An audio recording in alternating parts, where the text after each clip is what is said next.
You ready? Yeah, we're on. Right. How long has she been here, and how's she been acclimating? Okay, she coming to Florida in June.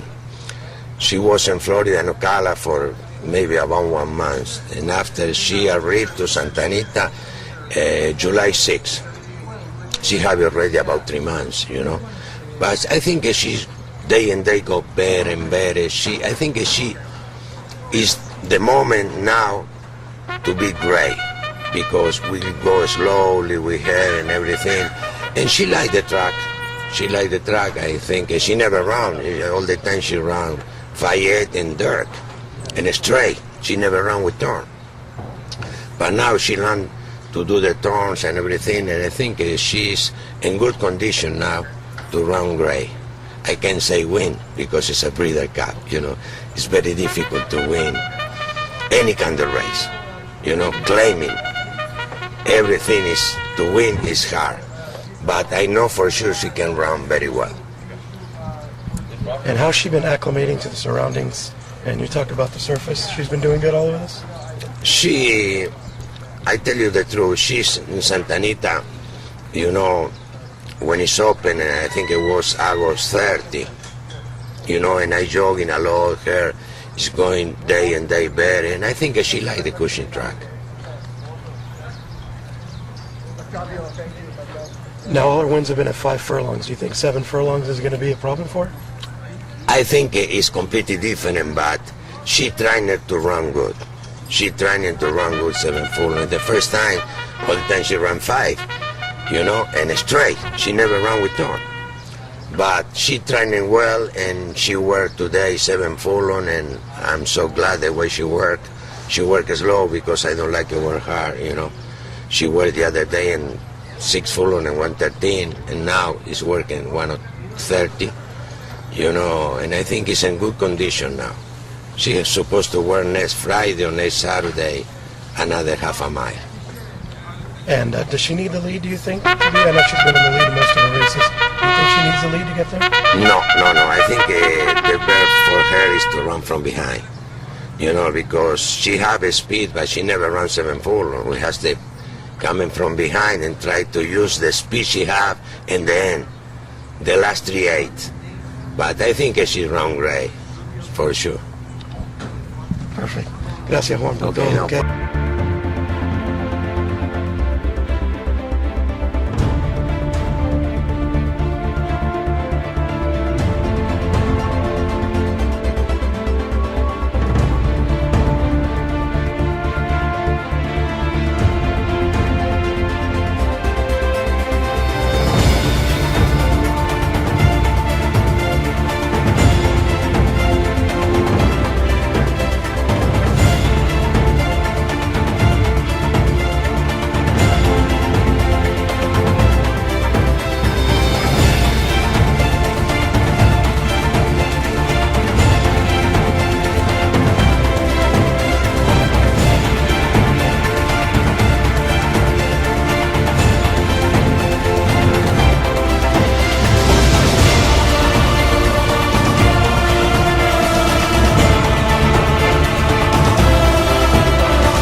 Welcome to HRTV's Inside Information. I'm John White.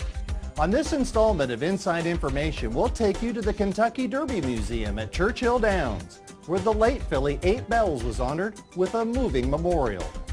Plus, we'll go behind the scenes with two interesting trainers, Canada's Reed Baker and Juan Reviriego of Argentina. When we come back, trainer Juan Reviriego steps onto racing's biggest stage.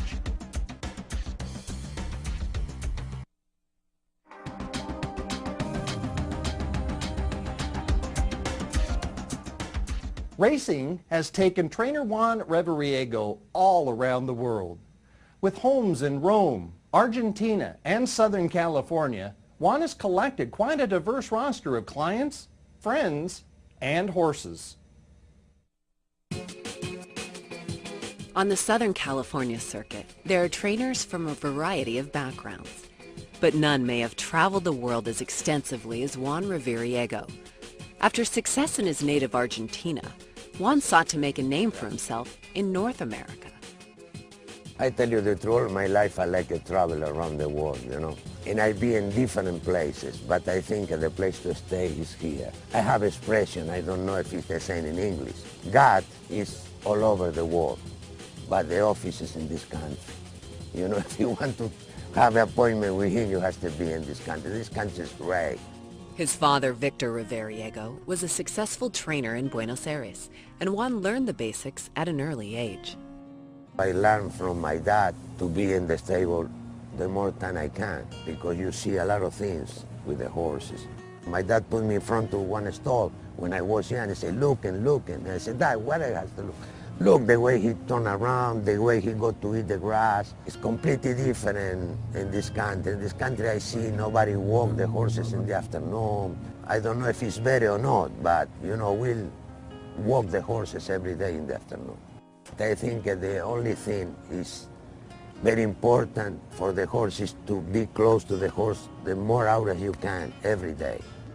I remember when I started to gallop horses after 14, my father teach me to use the whip and everything because I'm supposed to ride. And I started to ride when I was 15, but I'm too heavy, too tall for ride. And I ride only 2 years. When I stopped to ride horses, I can't ride anymore because I was too heavy. I decided to come into this country, with Miguel Torrealba and Arlon Winnick. Exercising horses for Torrealba and Winnick, Juan furthered his education with horses and built upon it, working for future Hall of Fame trainer Angel Pena, two-time winner of the Arc de Triomphe. He come in early in the morning, and wake up everybody, 4 o'clock in the morning. He'd go to the races, come back to the stable, go to take a dinner, come back to the stable again, He watching every horses all day, That is very important thing for me because I run the same with my dad. Eventually, Juan returned to Argentina to open his own public stable. In 1974, I went to another racetrack very close from Buenos Aires, because in Buenos Aires we have 2 big racetracks. My father was in San Isidro, like if you are in Santa Anita, and I moved to Hollywood, because I want to start alone. Juan developed a loyal clientele of owners, and as his stable expanded, so did his Rolodex. I have a lot of friends in the show business, around the world, not only in this country. I train the horses for the best movie actors from Argentina, singers, music producers. Everybody call me, I train it for the stars, like Joe Ruffalo. He made music with Prince, Police, Teen. Julio, I know Julio for 40 years. I've been with Julio in different places. I know a lot of singers from Mexico too. I know a lot of people around the world. And at 59, when most men that age contemplate retirement, Juan set up shop on the Southern California circuit. Just 4 years later, he found himself on racing's grandest stage with another Argentinian, Lady Sprinter. For me, it's very important to run any kind of race because I feel in the horses so much. But to run a Breeders' Cup is the more dream you can have. When you talk about international races, great ones, in Europe or in this country or anywhere, is tough race. And another thing, you have to have a lucky too. That is very important, because I remember my dad say to me all the time, Juan, maybe you have the champion, but the horse is not feeling well the day to the race.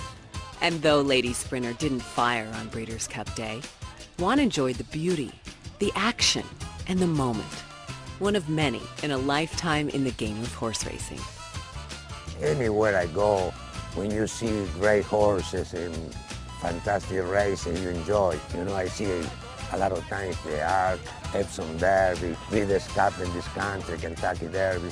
All that kind of racing was very important to see for me, and I enjoy it because my life is racing horses, you know. I'm born with the horses. When we come back, trainer Reed Baker decides to stick his toe in a bigger pond.